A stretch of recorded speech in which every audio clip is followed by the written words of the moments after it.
Se você é religioso ou não, a Bíblia é o livro mais lido do mundo e está cheio de histórias incríveis, desde o Velho Testamento até o Novo. E como é de se esperar, a ciência já comprovou muitos fatos bíblicos, porque ele não está morto, ele ressuscitou. Confira hoje fatos bíblicos comprovados pela ciência. Física da Arca de Noé.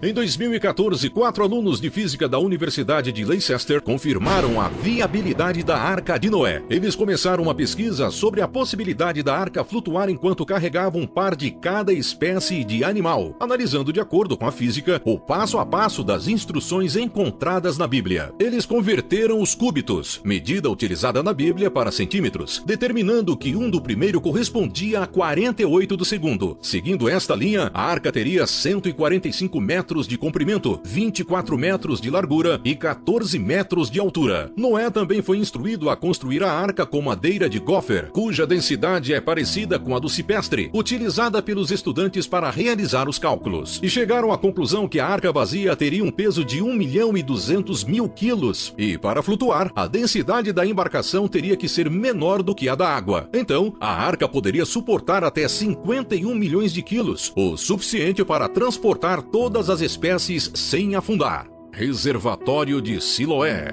O livro de João conta a existência do reservatório de Siloé, local onde Jesus coletou água para curar os olhos de um cego. Embora todos pensassem que João não estava fazendo referência a um local de verdade, e sim usando um conceito para ilustrar a passagem, o reservatório realmente existe. Em 2005, um grupo de encanadores encontrou a reserva de água na cidade velha de Jerusalém. Após isso, arqueólogos assumiram as buscas e descobriram que se tratava de fato do chamado Reservatório de Siloé, pois estava exatamente no local descrito por João.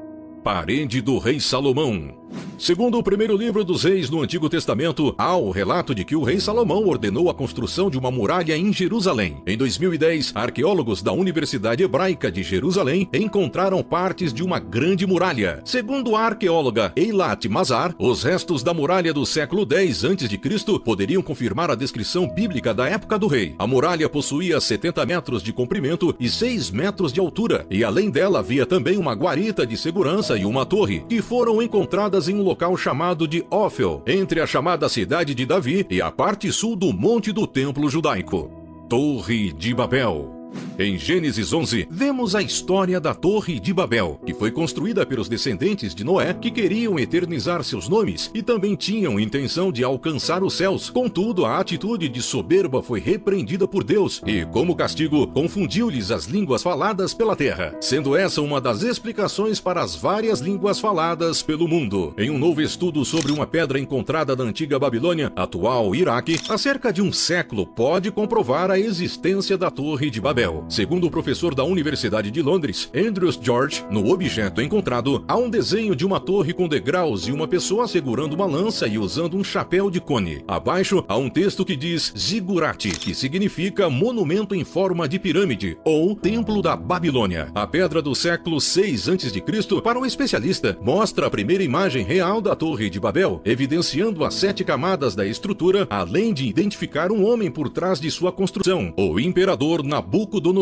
II. O objeto também revela detalhes da construção da estrutura e, mais importante, como Nabucodonosor a construiu. A história escrita na rocha é como a que está na Bíblia. Pôncio Pilatos.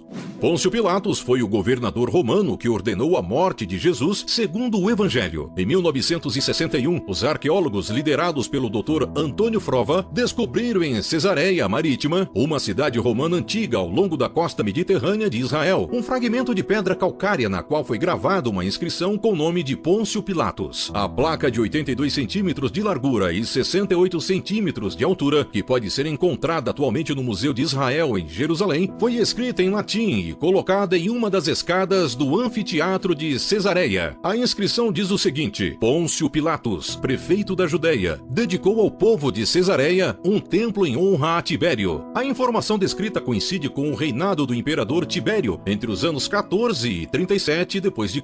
e também com o cronograma bíblico descrito no Novo Testamento. Lucas, em seu evangelho, se referiu a Pilatos como o governador romano da Judeia durante o reinado de Tibério César.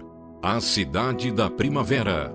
A cidade da Primavera foi mencionada no livro de Samuel por ter sido conquistada pelo rei Davi e também foi o lugar onde Salomão foi ungido a rei. Após 20 anos de escavação, arqueólogos descobriram a cidade da Primavera em Israel. A cidade descoberta tem cerca de 3.800 anos. A escavação aconteceu na cidade de Davi, no Parque Nacional de Davi. A cidade da Primavera foi construída para salvar e proteger a água da cidade de inimigos que tentavam dominá-la. Protegida pela fonte de Gion, o local é descrito no livro bíblico de Reis.